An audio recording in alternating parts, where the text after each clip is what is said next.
చూసిన దృక్పథం వేరు, ఇంకొక న్యాయమూర్తి చేసిన దృక్పథం వేరు. ఆ కేసు తీవ్రతని ఇది దృక్పథంలో తేడా తప్పించి మాలిఫైడ్ ఇంటెన్షన్ ఉండదు, అంటే దుర్బుద్ధి ఉండదు అందులో. అది మనం గ్రహించాల్సి ఉంది వ్యవస్థలో. ఇప్పుడు మనం కింద కోర్టు తీర్పు మీద పై కోర్టుకు వెళ్తున్నప్పుడు న్యాయమూర్తిని మనం తప్పుపడుతున్నాం అక్కడ, ఆ ఇచ్చిన తీర్పుని. అంతేగాని న్యాయమూర్తిని వ్యక్తిగతంగా తప్పుపట్టట్లా.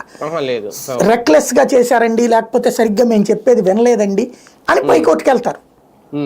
దానికి శిక్షించదు పైకోర్టు. ఓహో అవునా, ఏది తీసురా అని చెప్పి కొన్నిసార్లు కొట్టేస్తుంది. ఆ కింద న్యాయమూర్తి కరెక్ట్ గానే చెప్పాడయ్యా, నువ్వే తప్పుగా ఆలోచిస్తున్నావు, నువ్వు ఆలోచించుకున్నది తీర్పు కాదు పో అంటది. అలా కాదు, వాళ్ళు సరిగ్గా వీళ్ళు చెప్పినట్టే అబ్జర్వ్ చేయలేదు అని ఆ న్యాయమూర్తి పొరపాటు చేశారు కాబట్టి మేము ఇది వేస్తున్నామని కొన్నిసార్లు అందరి న్యాయమూర్తులు ఇది గుర్తుపెట్టుకోండి మేము చెప్తుందని కూడా సర్క్యులర్ ఇస్తారు అనేక సార్లు.